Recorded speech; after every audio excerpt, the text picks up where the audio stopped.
जैन धर्म में और जैनित्य धर्म में पर्वों की अलग अलग निमित्त हैं। दो प्रकार के पर्व होते हैं, एक शाश्वत पर्व और दूसरा नैमित्तिक पर्व।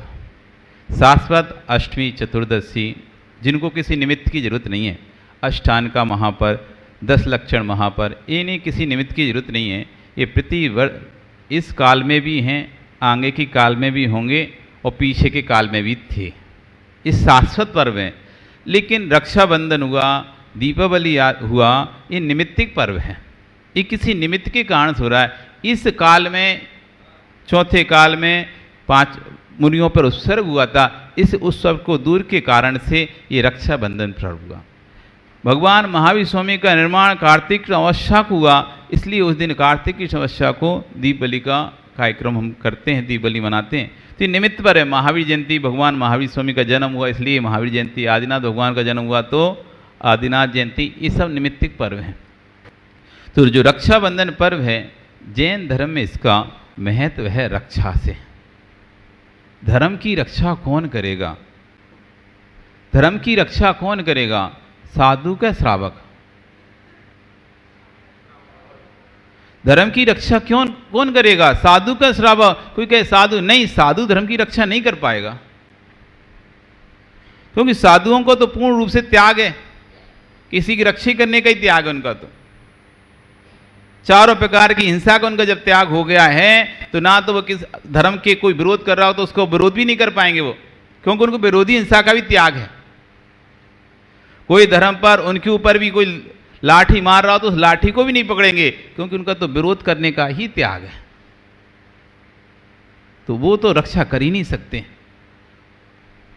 वो तो रक्षा कैसे करेंगे? ये रक्षा करेगा श्रावक, क्योंकि उसकी विरोधी हिंसा का त्याग नहीं है। रक्षा करेगा श्रावक, उसकी विरोधी हिंसा का त्याग नहीं है, आरंभ हिंसा का त्याग नहीं है, उद्योगी हिंसा का त्याग नहीं है। तभी तो प्रभावना कर पाएगा, तभी तो धर्म की रक्षा कर पाएगा। साधु क्या करेंगे? उनका तो चारों प्रकार की हिंसा का त्याग है, संकल्पी, आरंभी, उद्योगी, विरोधी। रक्षा का कार्य है श्रावक का। अब करना किसकी रक्षा है? करना किसकी रक्षा है? तो हमको आयतनों की रक्षा करना है। किसकी रक्षा करना है? आयतनों की। कौन है आयतन? देव, शास्त्र, गुरु। देव को मानने वाले, शास्त्र को मानने वाले और गुरुओं को मानने वाले, ये 6 आयतन हैं। क्या है ये? आयतन। सम्यक के आयतन यानी सम्यक के स्थान। आयतन मतलब स्थान, जहाँ से सम्यक की प्राप्ति होती है वो कहलाते आयतन। ये 6 आयतन हैं। देव, शास्त्र, गुरु। देव को मानने वाला, शास्त्र को मानने वाला और गुरु को मानने वाला। इन 6 आयतनों की जो रक्षा करता है वही श्रावक होता है। और सही मायने में रक्षाबंधन पर्व उसी के लिए ही है जो अपने अंतरंग में, हृदय में संकल्पित होता है, अपने प्राण दे दूंगा लेकिन अपने आयतन पर आंच नहीं आने दूंगा। ऐसे बहुत सेठ हुए पूर्व काल में, जब आचार्य शांतिसार महाराज के पहले साधु का विचरण बहुत कम इस देश की धरती पर होता था। जब भी साधु निकलते थे तो गांव में कुछ छुटपुट थे, आदिसागर आचार्य अंकलीकर उस समय थे, पर इतना विहार नहीं करते थे। एक गांव में ज़्यादा लंबे समय तक रुके, थोड़े उसी कर्नाटक के थोड़े क्षेत्र में विहार करते थे, लेकिन उत्तर भारत में नहीं आते थे। इस उत्तर भारत क्यों नहीं आते थे? कर्नाटक में ही रहते थे। लेकिन पहली बार आचार्य शांतिसार महाराज पहली बार जब बिहार करके उत्तर भारत में आए तो दिल्ली में सबसे पहले फोटो खिंचवाए अपना, लाल किले पे। लोगों ने कहा अरे आपको फोटो की क्या जरूरत है? आपको भी लोक खींचना की जरूरत पड़ गई, आपको भी अपना प्रचार प्रसार करने की जरूरत पड़ गई। आप तो साधु थे, आप तो निष्प्रय थे। तो उनका भैया हमने अपनी प्रचार के लिए फोटो नहीं खिंचवाया है, ये फोटो इसलिए खिंचवाया है कि कालांतर में जब मैं चला जाऊंगा और कोई ये ना कहे कि साधु का विचरण देश में नहीं होता था। पूरे देश में, यानी दिल्ली पर साधु गया, लाल किले गया, मतलब पूरे देश में गया है। इसलिए मैं यहाँ पर ये इस बात को बताना चाह रहा हूँ कि साधु पूरे देश में विहार करता है। और तब से फिर धीरे धीरे साधुओं का विचरण प्रारंभ हो गया। नहीं तो उससे पहले साधुओं का विचरण कम होता था। उस समय आचार्य विमल सार महाराज जी, उनके बाद विमल सार महाराज जी कथानक आता है, महावीकृति स्वामी महाराज का कथानक आता है। यूपी में विहार कर रहे थे और तभी विधर्मियों ने घेर लिया। साथ में मात्र 2 श्रावक थे, 2 सेठ श्रावक साथ में महाराज के थे और विधर्मियों ने महाराज को रास्ते में घेर लिया। ना आगे जाने दे रहे, ना पीछे जाने दे रहे, ना आगे जाने दें ना पीछे जाने दें, और अपनी लाठियां लेकर आ गए और लाठियां चलाना प्रारंभ किया। तो जो 2 श्रावक थे वो भागे नहीं छोड़ के, उन्होंने मुइराज को बीच में किया, नीचे किया और स्वयं अपनी पीठ आगे कर कर मुइराज को अंदर करके अपनी पीठों पर लाठी खाते रहे, लेकिन मुइराज को एक भी लाठी नहीं लगने दी। बाद में अचानक ही वो मुइराज का पुण्य से वहाँ पर अचानक पुलिस आ गई और सबको वहाँ पर पकड़ा गया। बाद में मुइराज से कहा कि क्या करना है। मुइराज के सबको छोड़ो, जाने दो, कोई बात नहीं, अज्ञानी हैं, और उनको छोड़ दिया। हालांकि जब उनको छोड़ा तो बाद में उन्हीं मुइराज के इतने भक्त बन गए, वही जिन्होंने लाठी चलाई थी, वो हर चतुर्मास में आते थे। बताना ये चाह रहे थे, जब वो श्रावक लाठी खा रहे थे तो बाद में उनको अस्पताल में भर्ती किया और जब वो ठीक होकर महाराज के दर्शन करने आए तो महाराज ने उनसे कहा कि भैया, लोग तो हमको मारने आए थे, तुम क्यों पिटे? तुम तो बच सकते थे, भाग सकते थे, जा सकते थे, पर तुमने लाठियां क्यों खाई? तो जो कहते हैं, स्वामी, हम जैसे कई श्रावक मिल जाएंगे, एक श्रावक चला भी जाता तो हम जैसे कई श्रावक खड़े हो जाते, लेकिन आप जैसा एक साधु यदि कुछ हो जाता तो दूसरा साधु फिर वैसा नहीं मिलता। तो श्रावक की भावना देखो, मैं चला भी जाऊंगा तो क्या ही होगा, दूसरा कोई सेठ आके नहीं सेवा करने में खड़ा हो जाएगा, लेकिन हमारे देश के एक भी साधु को यदि क्षति पहुंच गई तो पुनः, क्योंकि हजारों के बीच से मुश्किल से एक साधु निकलता है। कितनी संख्या हमारी कितनी संख्या, लाखों में संख्या है, पर साधुओं की संख्या कितनी है? सैकड़ों में, हजारों में नहीं है। नहीं, तुम सोचो हजारों साधु हैं। दिग्गम विराजों की संख्या बहुत कम है। वो तो आप आरिका मुनि मिला लो तो भी 1500-1600 निकलेंगे टोटल। कितने हैं? क्षुल्लक, क्षुल्लिका, आरिका, मुनि सब मिला के भी मात्र संख्या 1600 है। अब लाखों में सोचो, और साधु की संख्या तो मात्र 500-600 ही है, ज्यादा नहीं है। आप सोचो, लाखों की जैन समाज के बीच में आप चले जाओ, यहां से घूमो सब समाजों में, एक एक शहर में घूमो, 70 घर, 100 घर, 50 घर, 200 घर, 2000 घर, उन समाज में कितने कितने साधु निकले? 1-2 बस, कुछ भी नहीं। अधिक समाज में कोई निकलेगा ही नहीं। ज़्यादा निकले तो कितने निकले? 1 साधु निकले। हमारे नगर से 1 साधु हुआ है, हमारे कोई कहता हमारे नगर से 2 साधु हुआ है। ऐसा है कि कोई नगर जहाँ से साधु ही साधु होते हो सारे? नहीं है ना। अब सोचो, लाखों करोड़ों की भीड़ में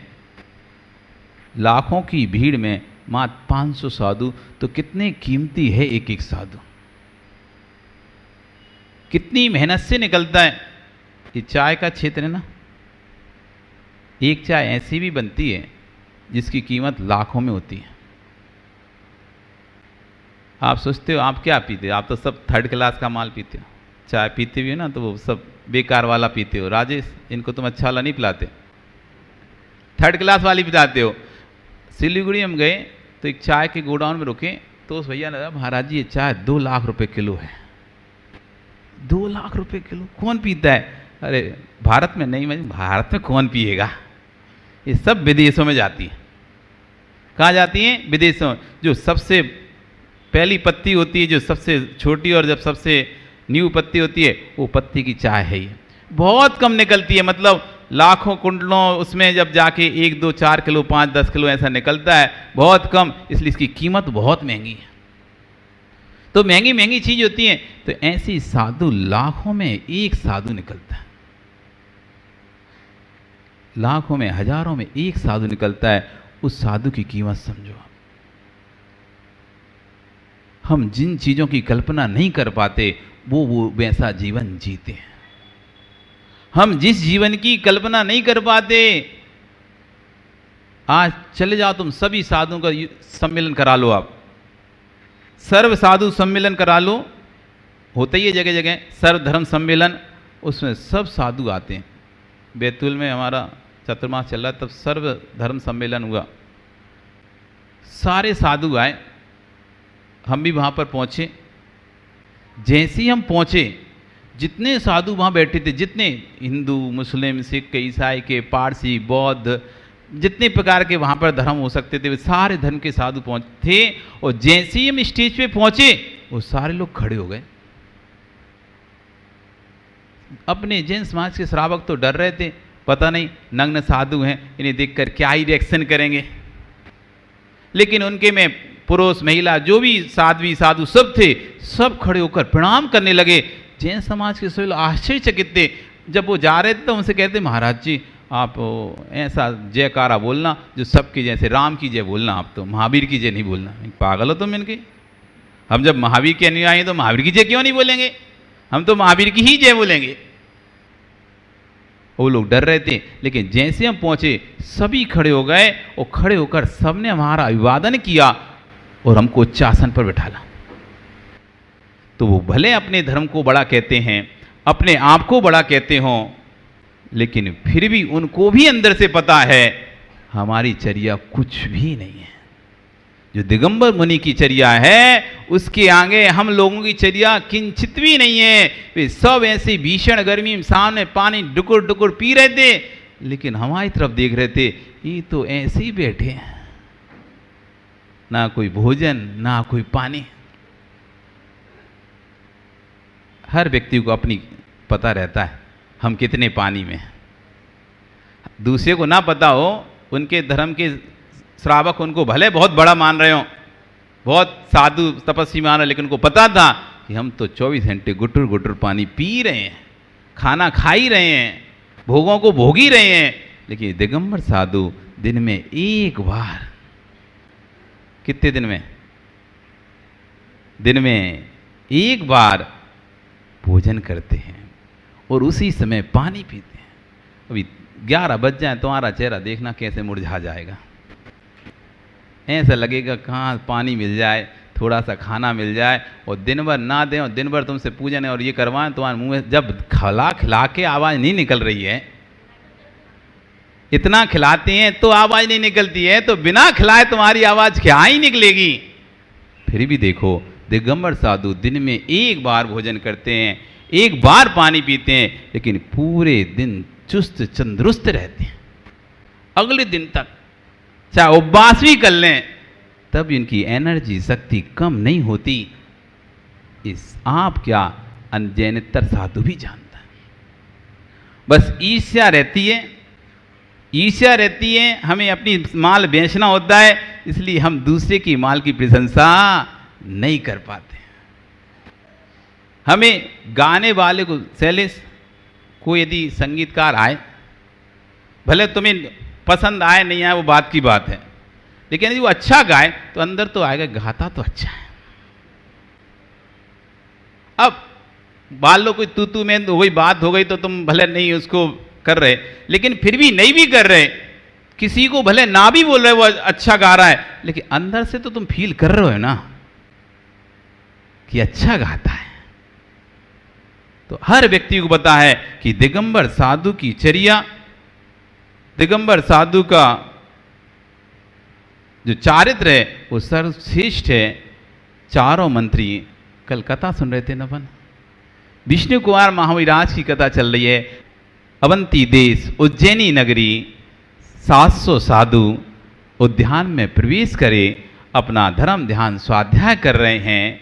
राजा अपने झरोके में बैठा हुआ है, देख रहा है कि नगरवासी हाथ में द्रव का थाल लेकर खाली आते हैं। हमको तो आपको बहुत बुरा लगता है जब आप खाली हाथ लेकर आते हो, और आपको पता भी कि 2 अर्घ चढ़ने हैं, तब भी इतना सा द्रव लेके आओगे और एक अर्घ में चढ़ा दोगे, फिर दूसरे में ऐसे दूसरे का मुंह देखो, भैया दे देना थोड़ा सा, मांगते अरे दे दे दे दे, अरे मांगन से मरना भला।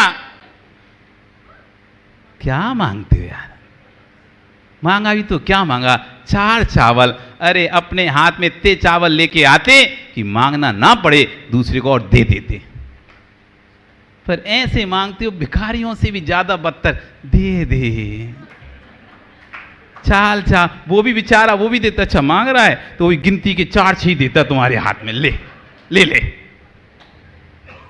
अरे ऐसे लाओ, ऐसे आओ, ऐसे आओ। क्या हम गरीब नहीं है, कोई भिखारी नहीं है जो थोड़ा थोड़ा लेकर थोड़ा थोड़ा चढ़ाते हैं।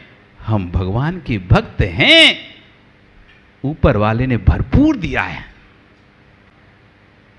जो अपनी चिंता करता है ना, उसके ऊपर वाला चिंता नहीं करता। एक बार एक व्यक्ति चला जा रहा था, अपनी टोपी को, जो फेटा रहता ना, राजस्थान में फेटा बांधते ना, उसको ऐसे सौंपा, उसको संभालते चला जा रहा था। ऊपर 2 देव जा रहे थे, बात चर्चा कर रहे थे।